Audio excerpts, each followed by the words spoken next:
It's not that I want to become Snoop Dogg on a reggae track.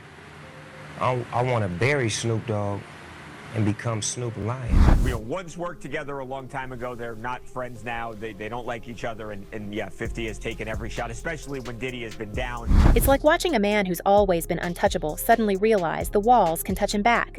Snoop Dogg, the unshakable icon, the smiling face of the West Coast, is reportedly spiraling behind closed doors. We're hearing panic. We're hearing paranoia. We're seeing the silence that only comes when someone's been hit with something they can't publicly explain. Ever since 50 Cent's Netflix documentary dropped, the one everyone's calling The Reckoning, and the internet has been in flames. But it's not just Diddy who's burning this time. It's Snoop. His name, once bulletproof, is now popping up in leaked transcripts, side conversations, and clips that were never meant to see daylight. The calm uncle of hip-hop is suddenly the nervous one refreshing his phone, wondering how much people really know. And honestly, it's starting to look like Snoop's neutral image might have been a long-running illusion. As I said, never before seen footage of the days leading up to his arrest. Can you just talk a little bit about, was there anything that surprised you from that footage? The footage, well, I mean, I think it's rare to find someone who's being, talked about all over the country. All eyes were on him, so to speak. And it was really interesting to see his last days of freedom, and what... The doc hit Netflix like a grenade. 4 episodes, endless damage. 50 Cent promised receipts, but no one expected this level of exposure, especially not the footage they say came from Diddy's own private archive. Viewers swear they saw flashes of moments that had nothing to do with the trial. Faces, voices, meetings. And one name in those whispers? Snoop. You can feel the shift online. One day, everyone's talking about Diddy's sentence, 50 months in a federal facility after being found guilty on 2 transportation for adult activity counts. The next day, the spotlight's sliding right across the country to Long Beach. The theories started building fast, that Snoop's loyalty wasn't to death row or to the streets. It was to Diddy. The same man the world's now calling a manipulator, a puppet master. The idea sounds insane, until you start pulling the threads. You gotta realize, Big was that type of rapper that he could get at somebody, and I think Puff was trying to tell him, don't go that route. You understand what I'm saying? But still putting out songs like Who Shot Ya in the intro, but telling Big not to go at nobody, which was crazy. We saw it unfold in real time. Posts disappearing. Publicists declining comment. Then Gene Deal, Diddy's former bodyguard, a man who's seen more than he'll ever fully say, went live and dropped a few sentences that froze everyone mid-scroll. He didn't accuse Snoop outright, not yet, but he said enough. There's people, he teased, that's been front row to things they swore they ain't see. That one line set everything off. The comments flooded with fans digging up old interviews, clips from the 90s, even footage from award shows where Diddy and Snoop looked a little too close for rivals. The timeline doesn't lie. While Suge Knight was behind bars and Diddy was building empires, Snoop kept floating untouched, smiling in every era, never catching fallout. Convenient, right? And now, with Diddy locked away in that notorious Brooklyn detention center, the same one insiders call Hell on Earth, it's like the universe flipped the power structure upside down. The mogul's behind cinder block walls, his luxury life reduced to a steel cot and no pillow, while Snoop's outside, suddenly the one people are demanding answers from. But what exactly are they asking? The biggest question burning through social media right now is, how much did Snoop know?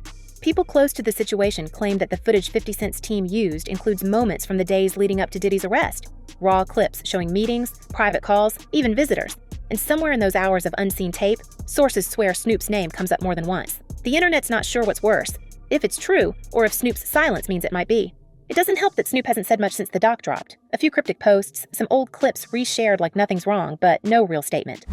But they don't know the lingo, like if they're not paying attention to the music to understand that there's a problem getting ready to take place. Are you and Game, you think your relationship is repairable? For a man who built his brand on smooth talk and media charm, the quiet feels like confession.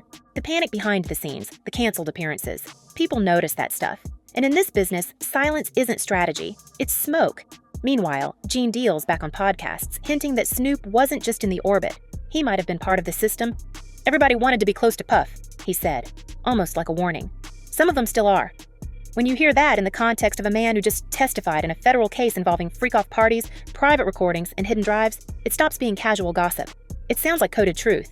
So make no mistake, the music industry, it's a dirty game. It's a dirty f***ing game. Anyway, anyway. You know what I mean? It's a dirty game, so much stuff that, you may never hear about. But it's a dirty game. But here's where it gets messy. Those missing drives everyone's talking about, the ones reportedly tied to Kim Porter before her passing, are now said to hold recordings that were meant to stay buried forever. Clips of people Diddy trusted, people who owe their careers to his circle. And some of those people, fans claim Snoop's one of them.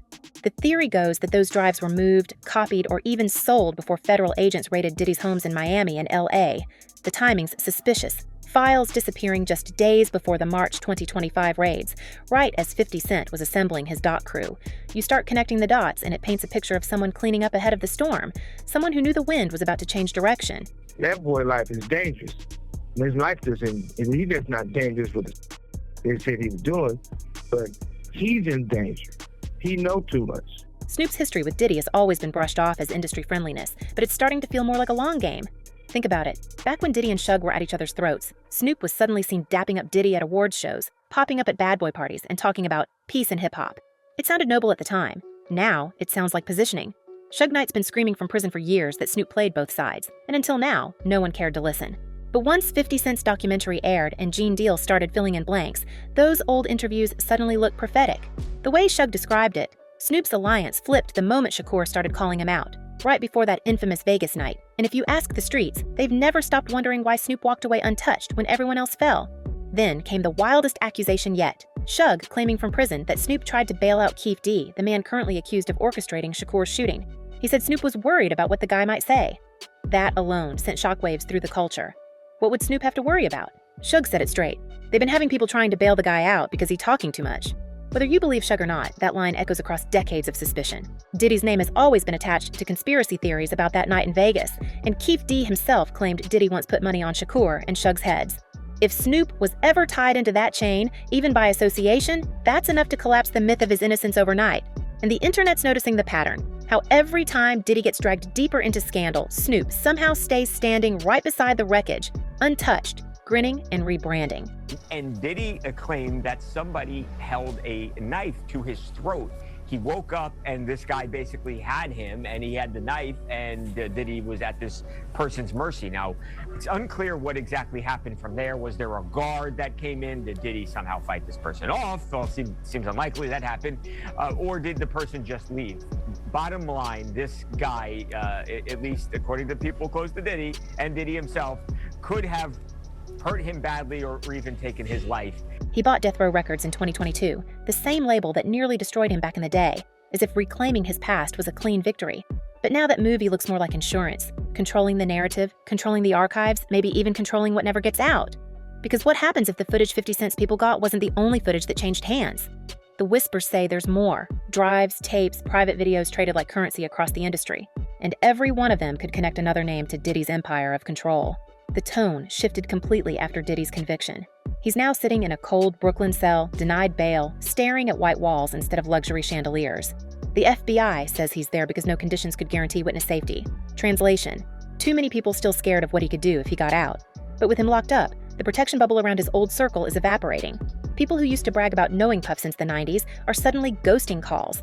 And the fans are noticing Snoop's name sitting at the center of that vacuum. No denials, no explanations, just a thin smile and a new brand campaign about positivity.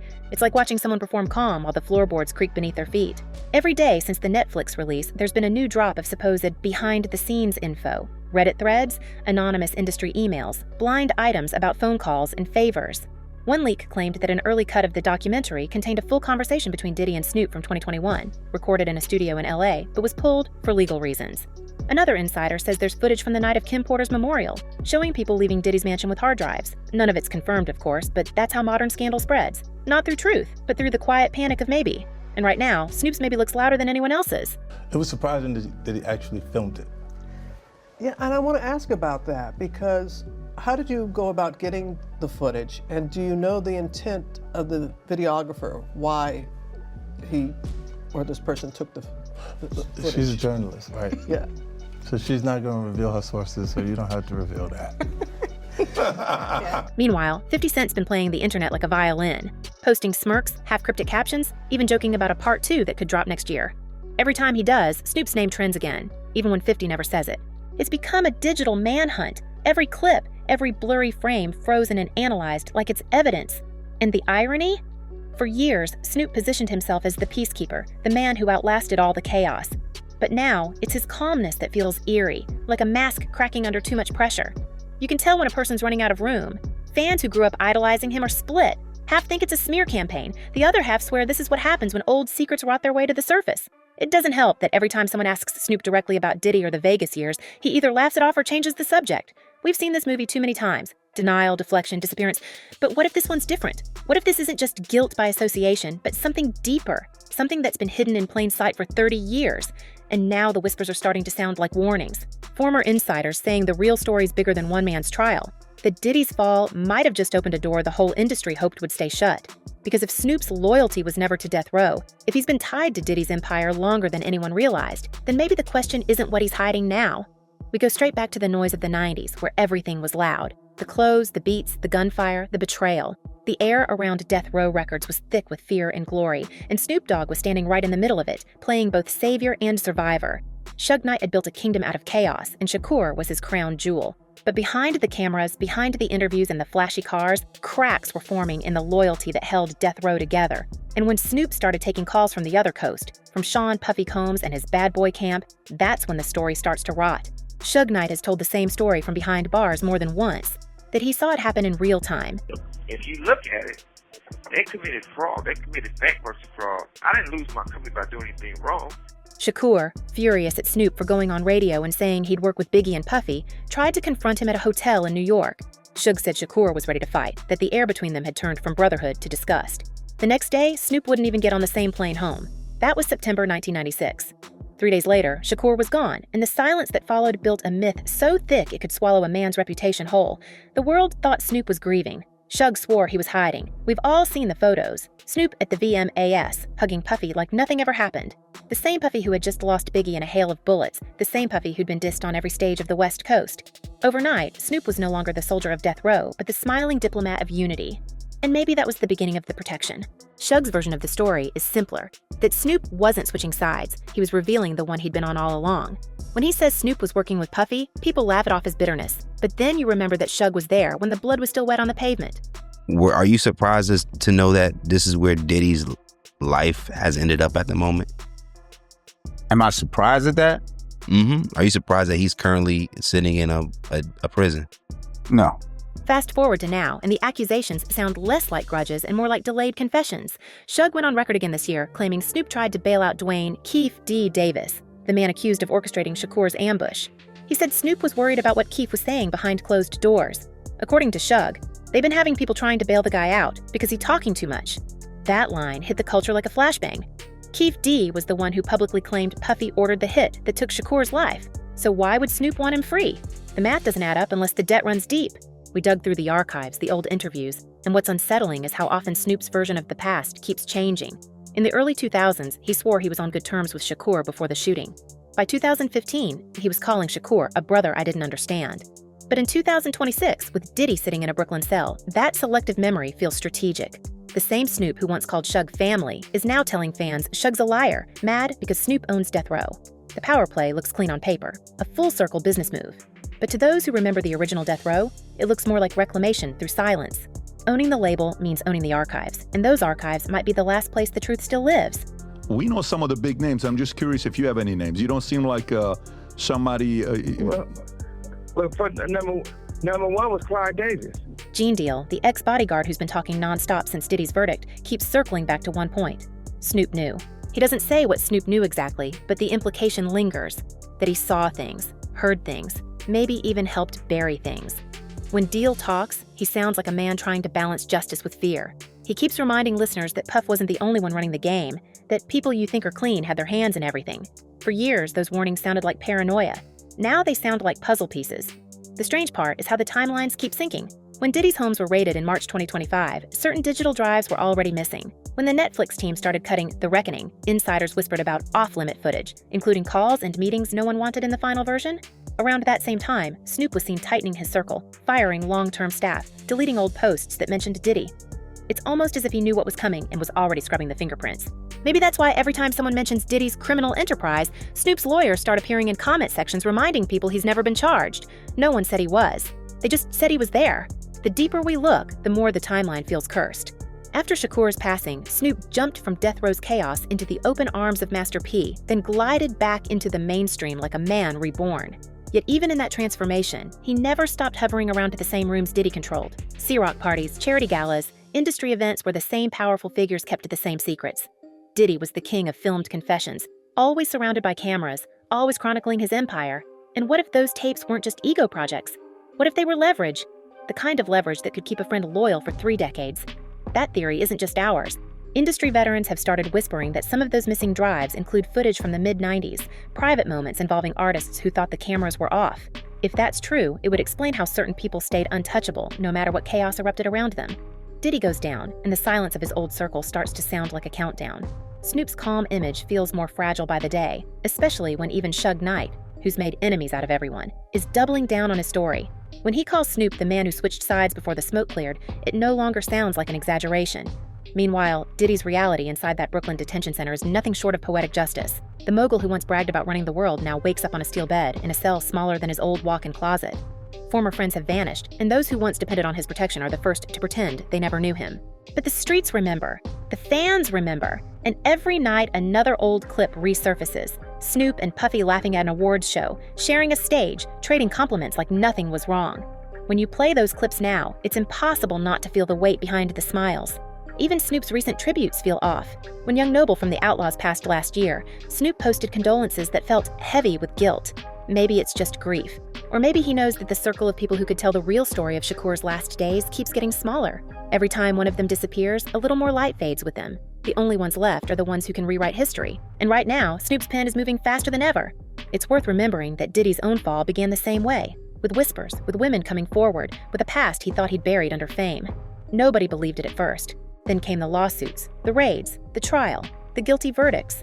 Everyone said he'd never face real consequences. And yet there he is, serving 4 years in a federal cell while the rest of the industry quietly checks their closets. If history repeats itself, the next collapse won't come from a courtroom. It'll come from the footage, because footage doesn't lie. We keep hearing that somewhere in those missing files, the same ones people say were pulled before the raids, there's a conversation that changes everything. Diddy, Snoop, and one other name no one's saying out loud yet. People close to the doc crew say it was supposed to be in The Reckoning, but got cut at the last minute for legal reasons.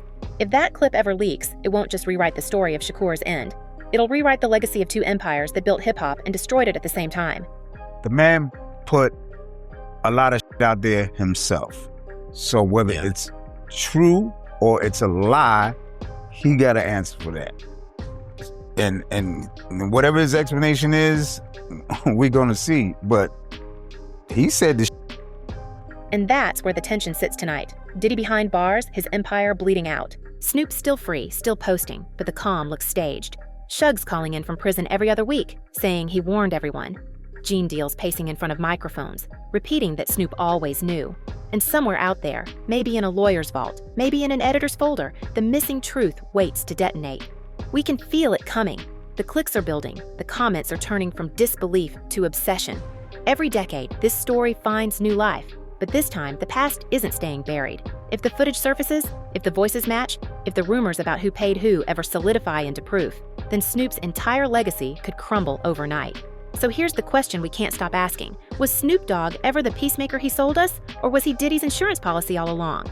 Because if the world finds out he's been playing both sides since the 90s, the fallout won't just be another scandal. It'll be the biggest betrayal hip-hop's ever seen. What do you think really happened behind the cameras? Drop your thoughts below, because this story's not done, not even close. Until the next drop, stay watching, stay questioning, and remember, in this game, the truth always leaks last.